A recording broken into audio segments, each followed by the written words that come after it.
আজকে আলোচনা হবে কি সন্তানের অধিকার মাতা পিতার উপর কি কি। সেদিকে লক্ষ্য রেখে আমি আয়াতে কারিমা পাঠ করেছি। মহান রব্বুল আলামিন বলেন, মা আতাকুমুর রাসূল ফাখুযু ওয়া মা নাহাকুম আনহু ফান্তাহু। রাসূল जो तुम्हें दे वो ले लो, जिसे रोके बाज रहो। রাসূল তোমাকে যা দেন তা গ্রহণ করেন, আর যা থেকে নিষেধ করেন তা থেকে বিরত থাকেন, তাকে প্রত্যাখ্যান করেন। রাসূল সাল্লাল্লাহু আলাইহি সাল্লাম কি দিয়েছেন, যা দিয়েছেন তাকেই আমরা শর্টের মধ্যে যদি বলি সেটাকেই বলা হয় কি শরীয়ত। যা আইন দিয়েছেন সে আইনের নাম কি শরীয়ত।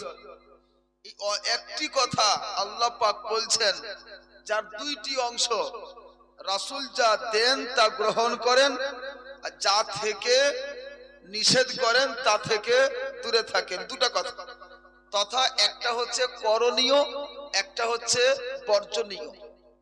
যেটা আদেশ সেটাকে করেন, যেটা নিষেধ সেটাকে বর্জন করেন।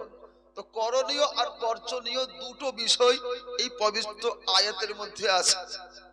তথা আল্লাহ রাব্বুল আলামিন রাসূল সাল্লাল্লাহু আলাইহি ওয়াসাল্লামকে যা কিছু দিয়েছেন সমস্ত জিনিসকে যদি দেখা যায় দুই ভাগে বিভক্ত। একটা হচ্ছে কিছু করণীয় আছে আর কিছু বর্জনীয় আছে। বুঝা গেল আল্লাহ পাক অল্প একটি আয়াতের, ছোট একটি আয়াতের মধ্যে পবিত্র শরীয়তটাকে পরিপূর্ণরূপে এই আয়াতের মধ্যেই নিহিত করে দিয়েছেন। সুবহানাল্লাহ। শর্টের মধ্যে গোটা শরীয়তের কথা বলে দিয়েছে, তাই না? শরীয়তে কি আছে?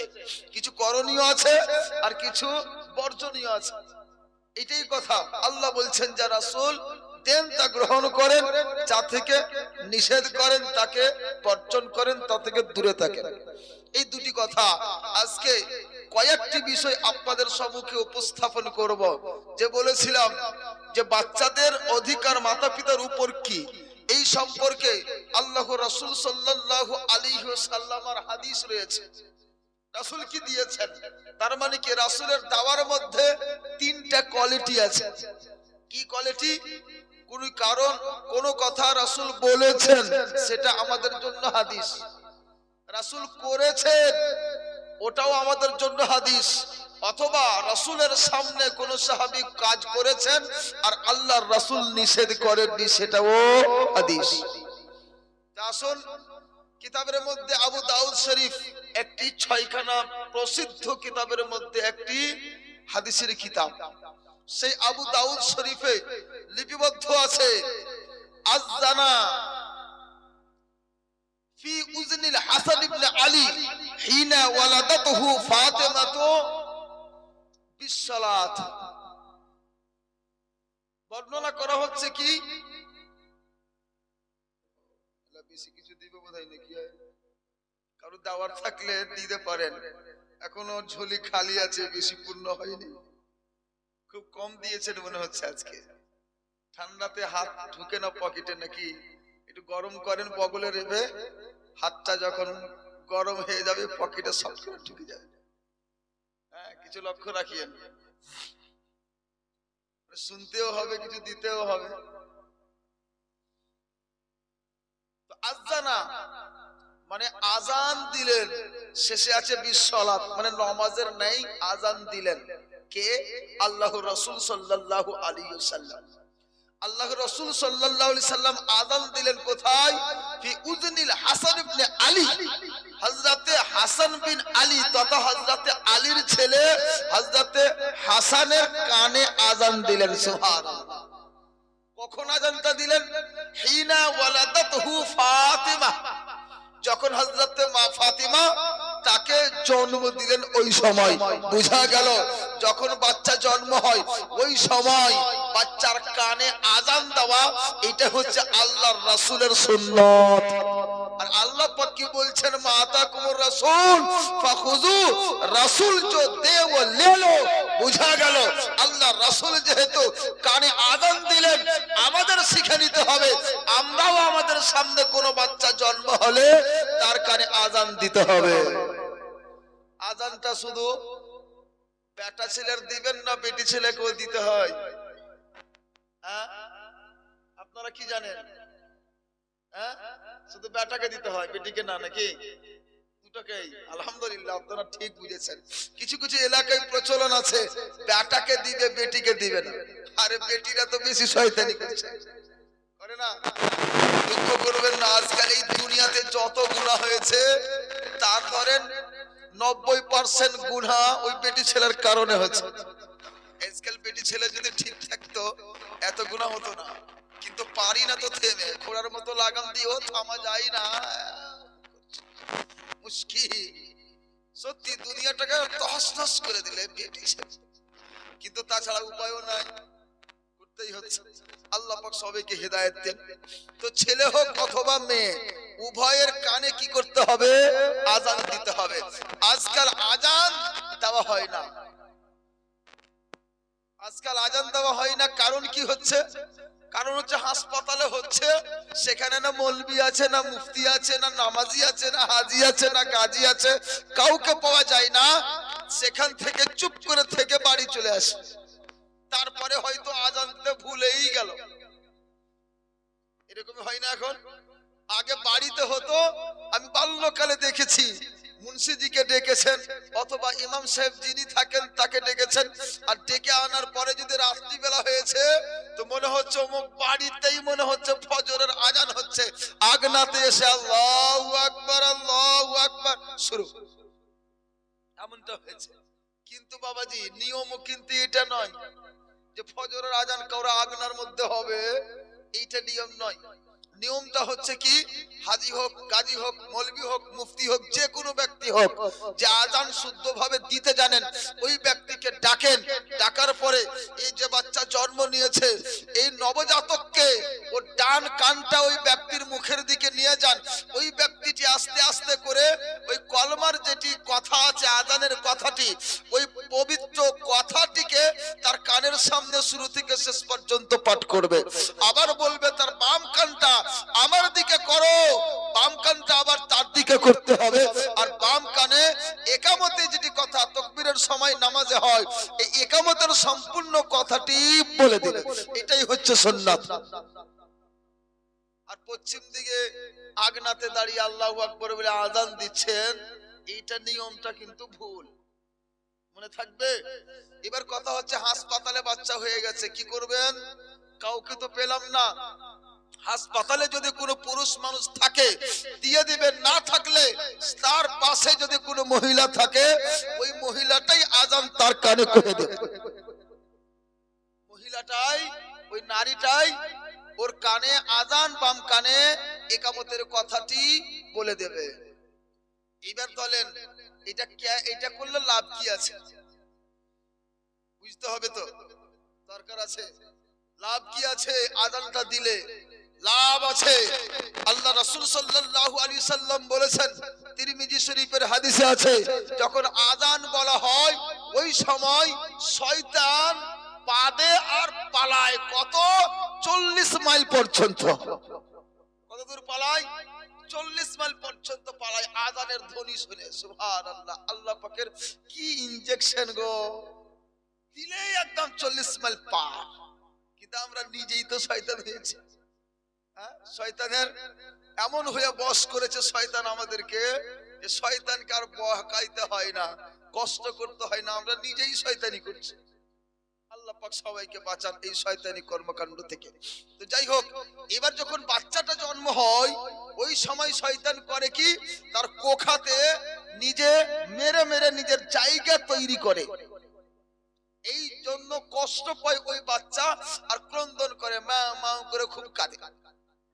বুঝেছেন? ওই বাচ্চা যখন কাঁদে তখনই বলছেন আল্লাহ রাসূল, এই যে আজান দেয় তখন বাচ্চার কাছ থেকে শয়তান পালিয়ে যায়।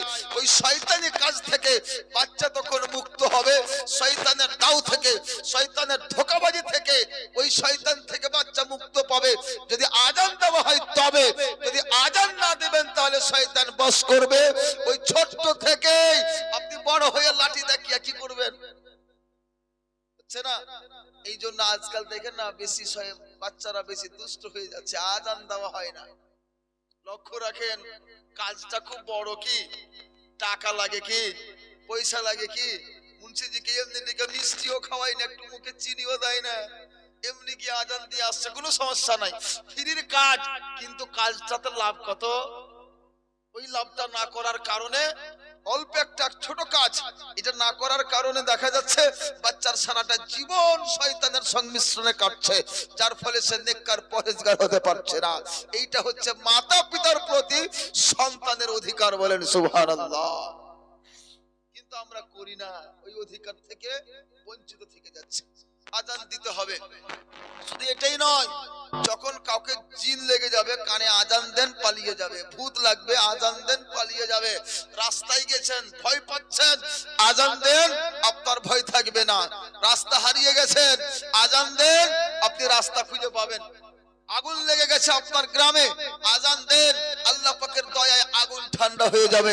এইরকম অনেক আজান আছে মুস্তাহাব, যাতে অনেক উপকার আছে। যাই হোক, একটা কি পেলাম? সন্তানের অধিকার মাতা পিতার উপর, কি বাচ্চার কানে আজান দেওয়া। তারপরে আবার আল্লাহ রাসূল সাল্লাল্লাহু আলাইহি সাল্লাম বলছেন, আন্না রাসূলুল্লাহ সাল্লাল্লাহু আলাইহি ওয়াসাল্লাম আক্কা হাসান ওয়াল হুসাইন। আল্লাহ রাসূল সাল্লাল্লাহু আলাইহি সাল্লাম হযরতে হাসান এবং হুসাইন রাদিয়াল্লাহু তাআলা আনহুর পক্ষ থেকে কি করলেন? আকানিল হাসান ওয়াল হুসাইন, হযরতে নারে তাকবীর, নারে তাকবীর, নারে রিসালাত, হযরত মাওলানা রুহুল আমিন সাহেব কিবলা, নারে তাকবীর, নারে রিসালাত। মাশাআল্লাহ, দেখছেন যেমন চেহারা তেমন পোশাক, কি টকটকে গো। যাক, আল্লাহ পাক হায়াত দারাজ করুন, ইলম আমলে বরকত দিন। আজকে আমরা পেয়েছি, ইনশাআল্লাহ ওনার বক্তব্য শুনবো। আমি তো বাড়িরই মানুষ, ধরেন শুনতেই থাকছেন।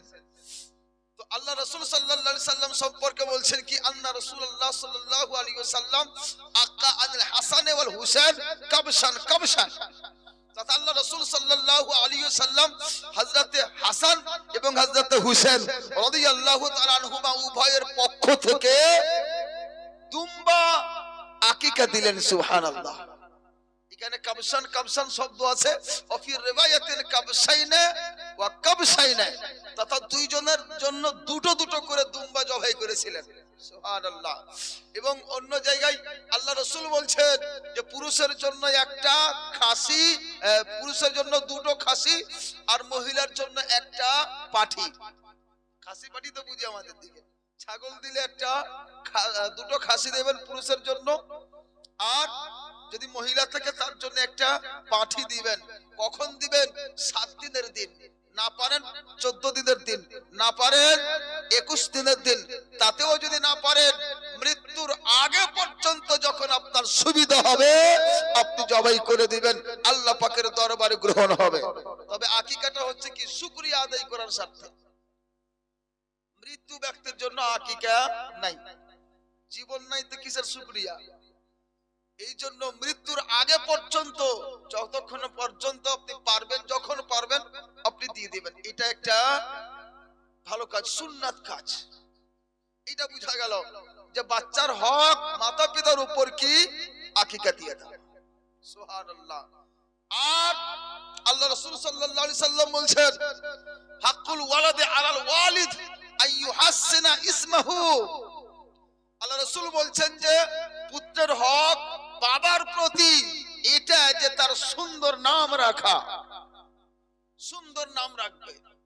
আজকাল নাম কি নিজে নিজে রাখবে, পিন্টু, সিন্টু, টিঙ্কু, ডিপু, সিপু, টিপু, টাড়া, বেকা, উজলা, এই নাম। দেখেন, এটা সত্যি কথা, আমার এলাকায় আছে। পচা, সড়া, কেচু, ছেচু, সত্যি কথা বলছি, আমার লাইফে ঘটেছে একটা। এটি সুন্দর, আপনার মতো টল ফিগার একটা, কি সুন্দর ছেলে। তো ছেলেটা যা বুঝলাম বেধর্মী ছিল। আমার এলাকায় তখন এসটিডি বুথ ছিল, এখন তো এসটিডি বুথ আর নাই, পকেটে পকেটে এসটিডি বুথ নিয়ে ঘুরছে। মানে ল্যান্ডফোন ছিল না তখন, এসটিডি বুথে গিয়ে পয়সা দিয়ে এ করতো। আমি বাজারে যাচ্ছি, একটা ছেলে কানে ধরে আছে রিসিভার, ওই দিক থেকে হয়তো জিজ্ঞাসা করছে কে তুমি, তো ও বলছে আমি পচা বলছি। আমি পাশে বলে দুঃখ করলাম, হাসিও লাগছে দুঃখ হচ্ছে। আল্লাহ, এত সুন্দর টলফিকের ছেলে, উঁচা লম্বা ফর্সা পাতলা ছিমছিমে ছেলেটা, আর এ নিজে বলছে আমি পচা বলছি। দেখেন তো ওর বাপ মা কি গো, পচা ছাড়া কোনো নাম হয়? আশ্চর্য। আল্লাহ রাসূল বলছেন আইয়ু হাসিনা ইসমাহু, তার সুন্দর দেখে নাম রাখো, সুন্দর নাম রাখতে হবে। আল্লাহ রাসূল বলেছেন তুদআউনা ইয়াউমাল কিয়ামাতি বিআসমাইকুম ওয়া আসমাই আবাইকুম, হাসরের মাঠে তোমার এবং তোমার বাপ দাদার নাম ধরে ডাকা হবে আল্লাহর দরবারে। ফাআহসিনু আসমাকুম, তো তোমরা নিজের নামগুলি সুন্দর রাখো। শুনো, নিজের নামগুলি কি রাখবেন? সুন্দর রাখতে হবে। তো সুন্দর নাম কি? যেটা শরীয়ত সম্মত, যার অর্থটা ভালো, ওই ব্যক্তি ওইটা হবে সুন্দর নাম। আর আপনি গেলেন ফিল্ম জগতে, সিনেমা জগতের মানুষ, কি না তো শাহরুখ খান, কি না তো ওই কি আমির খান, কি না তো মিঠুন, কি না তো বাচ্চান, এই সব নাম ইসলামিক নাম নয়, বুঝেছেন? আল্লাহ রাসূল বলছেন কি তুসাম্মু বিআসমায়ে আম্বিয়া, তোমরা নাম রাখো নবীদের নামে নাম রাখো। সুবহানাল্লাহ, নবীদের নামে নাম রাখো। আরো আল্লাহ রাসূল বলছেন সাম্মু বিইসমি, আমার নামে নামকরণ করো। তো নবীদের নামে নাম রাখো অথবা নিজের নামে আল্লাহ রাসূলের নামে নাম রাখো। এই জন্য মুসলমানগণ যে নাম রাখেন সর্বপ্রথমে মোহাম্মদ লেখেন, মোহাম্মদ আব্দুল আজিজ, মোহাম্মদ আব্দুল গফফার, মোহাম্মদ রুহুল আমিন, মোহাম্মদ আব্দুল সাত্তার, এই মোহাম্মদ দিয়ে দিয়ে নামগুলি রাখেন। হয়তো মোহাম্মদ কথাটাই রাখেন অথবা তার আগে গোলাম লাগিয়ে দেন, গোলাম মোহাম্মদ, গোলাম মুজতাবা, গোলাম মুস্তাফা, গোলাম আহমদ, এইরকম ভাষা নবীর নামে নামকরণ করতে আল্লাহ রাসূল নিজেই বলছেন। এটা কি সুন্নাত? তার কারণ কি হাসরের মাঠে ডাকা হবে। এখন এত মাহফিলের মধ্যে কোন ব্যক্তিকে বলি টাকা দান দিতে আসলো, আর যদি বলে নাম কি, বলছে আমার নাম সরা, কেমন লাগবে শুনে বলেন তো? লাগবে না? এখন নাম সরা পচা আছে, অনেক আছে। এইগুলো বাবা মায়ের উপর অধিকার হচ্ছে কি, হক হচ্ছে কি, এই সন্তানের যে তার নামটা সুন্দর চুজ করবে, সুন্দর হবে নাম রাখতে হবে। না হলে আপনাকেও বদনাম হতে হবে, আপনারও সম্মান যাবে, ওরও সম্মান যাবে। তবে কি আগেকার মানুষ বলেছে তোর ছেলা বাঁচে না, তুই সরা পচা নাম রাখিস। হ্যাঁ, এই ছেচড়ু মঙ্গলের বাল হইলে কি মঙ্গলু, এরকম হচ্ছে না? ও মঙ্গলবার হয়েছে, সে ওর নাম কি মঙ্গলু। আশ্চর্য, এগুলা মানুষ বানিয়ে নিচ্ছে, এমনটা নয়। যেমন তেমন নাম রাখলে যে সে বেঁচে যাবে এমন কিছু নাই, এইটা বিশ্বাস রাখাটাই শরীয়ত বিরোধী কর্ম, রাখতে হবে না।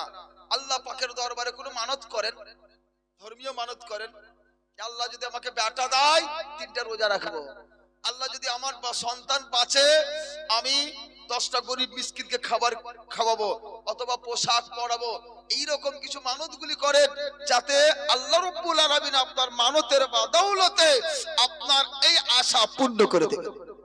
আর এইগুলো উল্টা পাল্টা, এই সব শরীয়তের মধ্যে নাই, সব বাইরে। তো যাই হোক, নামটা সুন্দর রাখতে হবে, বুঝা গেছে? এটা হচ্ছে সন্তানের অধিকার মাতা পিতার প্রতি। কিন্তু একটা জিনিস আমাদের মাঝে আবারও একটা খারাপ অভ্যাস, নাম আমরা ভালো বলতে জানি না, তাই না? নামকে বিগড়িয়ে বলি, সুন্দর নাম কিন্তু নাম বিগড়ে দেয়। দুঃখের বিষয়, এক ব্যক্তির নাম হচ্ছে মুস্তাফা, গোলাম মুস্তাফা। গোলাম মুস্তাফা কত সুন্দর নাম, রাসূলের গোলাম, কিন্তু ওকে আবার ডাকছে মুস্তি, মুস্তি রে মুস্তি। আস্তাগফিরুল্লাহ, রাসূলের নামকে চেঞ্জ করে দিচ্ছে, একটুকু ভয় লাগে না? আল্লাহু আকবার। দেখেন, আল্লাহ বাঁচায়। তো রাসূলের নাম যত সুন্দর মুস্তাফা, তাকে চেঞ্জ করে দিল।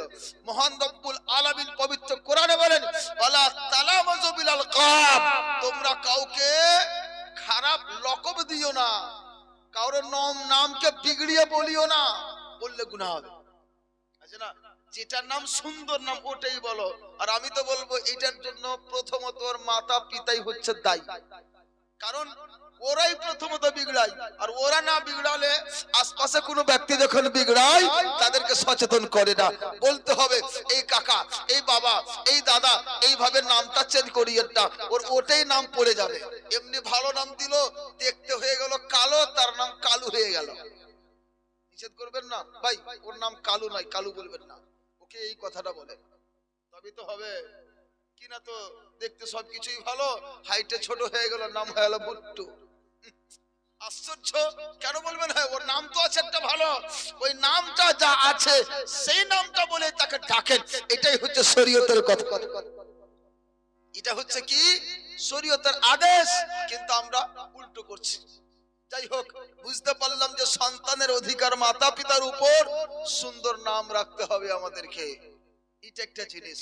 সুন্দর নাম না রাখলে অসুবিধা আছে অনেক জায়গায়। আল্লাহুম্মা সাল্লি আলা সাইয়্যিদিনা মাওলানা মুহাম্মদ ওয়া আলা আলে।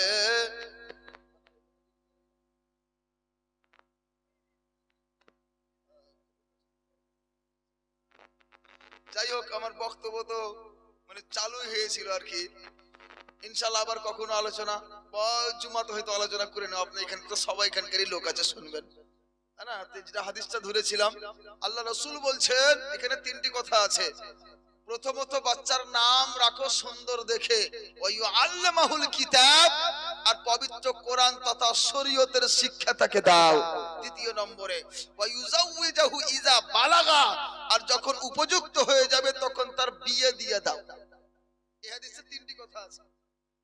তো যাই হোক, এক একটা ব্যাখ্যা করলে তো অনেক সময়ের দরকার। প্রথমটা তো একটু বলেছি, হযরত চলে এসেছেন, ইনশাআল্লাহ আগামী কখনো আবার আলোচনা করব, অথবা জুমায় আলোচনা রেখে দেব, শুনে নেবেন। আমি এই বলে নিজ বক্তব্য এখান থেকে ইতি করলাম। ওয়া আখিরু দাওয়ানা আনিল হামদুলিল্লাহি রাব্বিল আলামিন।